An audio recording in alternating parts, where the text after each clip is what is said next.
Assalamualaikum warahmatullahi wabarakatuh. Perkenalkan, nama saya Muhammad Khairan Najmi, peserta Latsar CPNS golongan 2 dan 3 angkatan 13. Kali ini saya mendapat tugas untuk membuat analisis isu efektivitas kinerja individu berdasarkan tupoksi. Ada 4 tahapan. Yang pertama adalah pra-analisis, yaitu mengidentifikasi isu-isu yang muncul.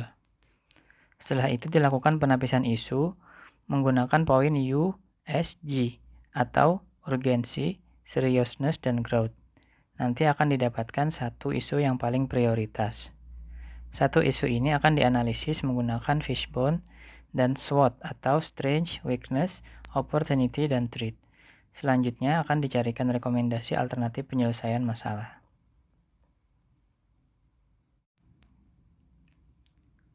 Yang pertama adalah pra-analisis, yaitu mengidentifikasi masalah. Di Puskesmas Tebing Tinggi, berikut ini adalah masalah yang saya temukan. Yang pertama adalah pelayanan yang kurang optimal dikarenakan situasi pandemi COVID-19. Yang kedua adalah cakupan vaksin COVID-19 yang masih kurang. Yang ketiga adalah rekam medis, yang mana penulisannya sering tidak lengkap dan penyimpanan filenya pun kurang terorganisir, sehingga seringkali terjadi ketidaksinambungan rekam medis. Kemudian dilakukan penapisan isu menggunakan 3 poin, yaitu urgensi, seberapa mendesak, seriousness, seberapa serius, dan growth, seberapa besar potensi masalah tersebut untuk berkembang. Dari 3 isu tersebut, yang mendapat total poin tertinggi adalah yang pertama, yaitu pelayanan yang masih kurang optimal dengan total 15 poin. Pengisiannya menggunakan skala Likert, yaitu poin 1-5. Selanjutnya dilakukan analisis isu menggunakan fishbone untuk mencari akar permasalahan. Dari sisi sumber daya manusia, didapatkan keterbatasan tenaga kesehatan di puskesmas, masih kurangnya inisiatif untuk berinovasi dalam memberikan pelayanan, serta belum memaksimalkan kerjasama lintas sektor. Dari sisi alat dan sarana, ketersediaan APD atau alat pelindung diri dan obat-obatan yang masih terbatas, serta keterbatasan ruangan sehingga tidak bisa mengadakan poli khusus ISPA atau infeksi saluran pernapasan akut. Dari sisi masyarakat, kita dapati masyarakat ada yang takut berobat ke puskesmas karena pernah mendapatkan anjuran jangan berobat kecuali kondisi darurat. Selain itu, masyarakat juga masih malas untuk ke fasilitas kesehatan karena harus mengikuti protokol kesehatan seperti memakai masker. Kemudian dari sisi lingkungan, pemukiman masyarakat Kecamatan Tebing Tinggi yang luas menyebabkan sebagian orang sulit untuk menjangkau puskesmas. Selanjutnya kita analisis lagi isu menggunakan SWOT atau strength, weaknesses yang merupakan faktor internal, dan opportunities dan threat yang merupakan faktor eksternal. Dari sisi strength, yang kita miliki adalah tenaga kesehatan yang handal, memiliki kadar posyandu, dan pelayanan dengan protokol kesehatan. Adapun weakness atau kelemahan, yaitu letak puskesmas yang berada di daerah terpencil, kemudian jumlah tenaga kesehatan yang terbatas. Opportunities ada kedukungan dan kerjasama lintas sektor, kemudian potensi pemanfaatan gawai untuk pelayanan kesehatan.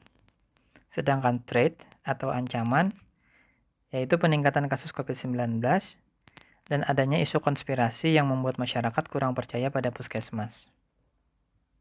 Berikut adalah rekomendasi alternatif penyelesaian masalah.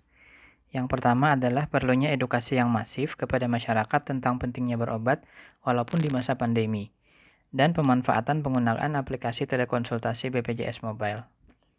Tahapannya adalah himbauan di setiap kegiatan masyarakat, dan kemudian sosialisasi aplikasi telekonsultasi BPJS. Hasil yang diharapkan adalah masyarakat sadar pentingnya berobat dengan tetap menerapkan protokol kesehatan dan dapat memanfaatkan fasilitas telekonsultasi BPJS. Pihak yang diharapkan terlibat adalah puskesmas, pemerintah desa, Babinsa, dan Babin Kamtibmas. Yang kedua adalah mengaktifkan kembali kegiatan luar puskesmas saat kondisi pandemi sudah mulai terkendali. Tahapannya yaitu menjadwalkan kembali posyandu, kemudian kunjungan rumah bagi warga lansia. Hasil yang diharapkan adalah tercapainya angka kontak langsung pasien dengan aktifnya nakes dan adanya konsultasi mobile. Para pihak yang terlibat diharapkan adalah puskesmas dan kader posyandu. Kemudian yang ketiga adalah mengatasi kurangnya APD, diperlukan swadaya puskesmas dan dana lain sementara atau donasi dari donatur.